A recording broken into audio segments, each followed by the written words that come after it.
Hamid. Saya nak cuma saya ada dengar ada tu ustaz beritahu bila orang meninggal dalam tempoh beberapa hari ni kadang-kadang kita nampak macam orang tu ada lagi kan. Jadi dalam Quran ada sebut ini dinamakan korin. Korin ni setiap manusia ada korin ni lah. Korin ni ibarat macam kalau nak senang cakap macam photostat kopi lah kan. Jadi korin ni dia akan pergi lambat. Jadi bila seorang tu meninggal, kadang-kadang orang perasan dia nampak orang tu macam ada lagi lah kan. Terbayang-bayang. Macam bayang, bukan macam bayang, macam betul-betul. Kadang-kadang orang nampak orang tu duduk macam kursi ke apa kan. Jadi nak tanya ni, dalam korin ni, yang orang kadang-kadang orang meninggal, kita macam nampak dia ada lagi kat rumah kan. Bukan selalu, kadang-kadang lah. Jadi bagi uncle ni, adakah itu setan ataupun betul yang korin ni ada? Korin ni ustaz beritahu saya. Okey, terima kasih Encik Hamid. Kita dengar penjelasan Uncle Sika. Terima kasih. Ada setengah pendapat ulama mengatakan selepas seseorang itu meninggal dunia, dalam masa 7 hari sebelum dia angkat ke atas, dia masih lagi di bumi. Itu pendapat. Dan bila saya dengar pendapat itu, kita buat kajian. Paling menarik kajian di highway Karak. Highway, di mana highway lah. Kita jumpa dengan anggota polis yang selalu ambil gambar. Speed track. Mereka banyak gambar-gambar. Gambar-gambar hantu ini. Yes. Aksiden tu. Yang kata buat aksiden tengah hari tadi, malam dia dapat gambar. Tempat yang sama aksiden tu. Dan dia melibatkan orang-orang yang terlibat dengan aksiden itu. Yang mati. Benar. Cubalah minta dengan dia. Mereka tidak boleh berbohong. Okey, dan sebenarnya kita sudah hampir ataupun dah hampir melaburkan tirai. Saya masih menanti Q daripada pendebat kita pada petang ini, Rahayu Nordin. Adakah kita nak bersambung, Rahayu? Okey, kita sambung selepas ini. Saya membayangkan hantu ini, seperti yang saya katakan, hanya menjelma di kawasan gelap. Betul ataupun tidak? Tidak tepat. Bro, kita faham betul-betul benda ni. Kalau bagi orang Islam, jin ada 3. Yang pertama, baik atau jahat. Kedua, Islam atau bukan. Ketiga, bodoh atau pandai. Yang paling kami takut bila terserempak yang bodoh, yang jahat, dan yang beragama Islam. Kenapa? Ketika itu kita baca apa surah pun, sebab mereka juga boleh baca apa yang kita baca. Itu yang paling menakutkan kami. Itu mungkin menjawab soalan pertama tadi. Apakah hantu yang paling ditakuti oleh Uncle Sika? Okey, saya jawab akhirnya. Encik Kumar dari Puchong. Selamat petang, Encik Kumar. Selamat petang. Ya, teruskan bersama Uncle Sika. Uncle Sika. Saya ada 3 soalan, Uncle Sika. Please, brother.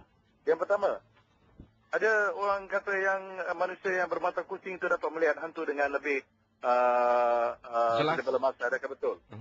Kedua, betulkah anak-anak yang kecil dapat melihat roh-roh hantu ini yang kita tidak dapat lihat?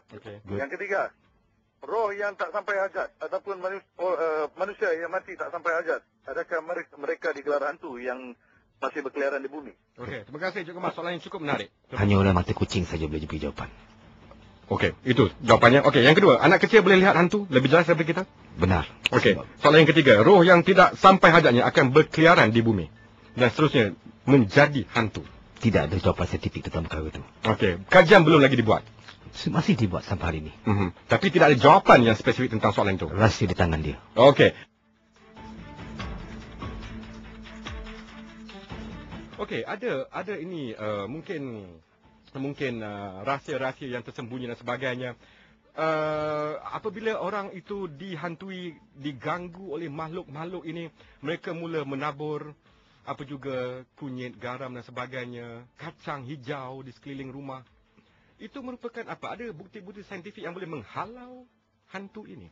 Soalan anda ada dalam buku saya itu. Okey, saya sedang memegang buku 99 Jelmaan Makhluk Halus yang tulis oleh saudara sendiri, okey, Abdullah Hussein Alatas ataupun Uncle Seekers, dan anda boleh mendapatkannya di pasaran. Okey, berharga berapa ringgit ni? Satu buku RM9.90. Dan semuanya terjawab di dalam ini? Semua terjawab. Okey, nak jawab dalam tempoh 1 jam mungkin terlalu singkat.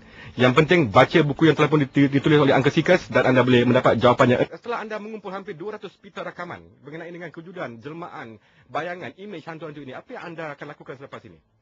Saya akan terus lakukan. Sampai bila? Sampai apa kemuncaknya? Pinnacle of your research apa sebenarnya? Saya nak anak saya sambung. Anak saya nama dia Habib. Sekarang umur dia masuk 13 tahun. Bulan Juni pun dia yang buat itu. Tok Abah dia kata. Okey. Saya nak disambungkan perjuangan saya. Dan saya tahu ada satu benda yang saya nak cari. Apa dia? Bagaimana seorang manusia boleh mengalihkan istana Puteri Balkis dan sekelip mata saja ke hadapan Nabi Sulaiman. Okey. Apa yang digunakan dengan sekelip mata? Okey, satu persoalan yang cukup berat yang mungkin terpaksa dipikul oleh anak-anak nanti. Habib. Okey, kita terima pemanggil seterusnya. Encik Salam Syukri. Assalamualaikum. Waalaikumsalam, warahmatullahi. Ya, Encik Salam. Teruskan bersama. Ada dua soalan. Ada dua soalan. Yang pertama, kenapa kita ada merasai remang bulu roma di tengkuk?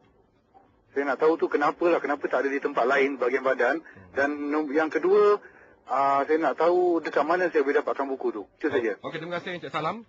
Sama. Kenapa meremang di tengkuk bukan di tempat lain? Bulu roma kita ni adalah ibarat antena. Tak payah kita beritahu. Dia automatik akan naik. Bila kita merasa sesuatu perkara yang ganjil. Jadi kita tidak boleh berbohong lagi. Kita tak boleh suruh, bulu roma naik. Tidak boleh. Dia naik dengan sendiri kalau kita rasa ada perkara yang pelik. Okey, itu apa? Kejadian alam, naluri kita sebagai seorang manusia kerana gelombang yang telah anda sebutkan tadi? Kalau kita sejuk, bulu roma juga naik. Kalau kita terangsang, bulu roma tu naik. Tapi kalau kita tak sejuk, kita tak terangsang, kenapa dia naik dengan sendirinya? Gunakan akal. Okey, jawapannya yang pendek petang ini, ringkas dan padat daripada Uncle Sikas. Okey, soalan yang kedua tadi, mana boleh dapat buku ini? Bukunya tajuk 99 Jelmaan Makhluk Halus. Jadi, mungkin di mana agaknya boleh dapati buku ini? Di NPH, insyaAllah 50% apa yang dalam fikiran kita semua. Dan fikiran saya dahulu, telah pun saya ungkaikan dalam buku ni. Okey. Okey, soalan yang mungkin soalan terakhir saya. Apa kejadian yang paling aneh, yang paling menyeramkan? Kalau tadi kita cakap tentang hantu, kita cakap tentang suasana, keadaan, insiden yang paling aneh, yang paling menyeramkan yang pernah anda lalui. Dan anda kena jawab soalan saya petang ini. Dia seganggu saya lah. Macam mana? Jangan bermain dengan alam ini. Jangan bermain. Masih tidak menjawab soalan saya, apakah kejadian yang paling seram pernah anda alami? Kita menanti jawapan, kita tak punya banyak masa.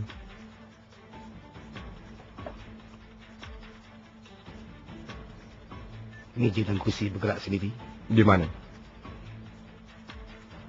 Sebuah rumah kosong. Okey. Ketika saya seorang. Dan anda seram ketika itu? Apa yang anda rasa ketika itu? Saya tak tahu nak buat apa. Sedangkan anda merupakan pengkaji paranormal. Bermakna dunia mereka adalah cukup unik dan cukup mungkin sesuatu yang di luar fikiran kita atau batasan kita sebagai seorang manusia. Sebab kita tak nampak dia. Itu yang dia orang boleh buat macam-macam buat kita. Dan kita dengan keupayaan yang terbatas akan lahir rasa kurang selesa, mungkin seram apabila berdepan dengan keadaan itu. Dan mereka begitu cepat. Okey. Dan anda tidak pernah menyesal melibatkan diri dalam bidang ini? Saya telah ditegur. Saya dipesan oleh orang tua saya, orang yang bermain dengan buaya, satu hari mati di bahan buaya. Okey.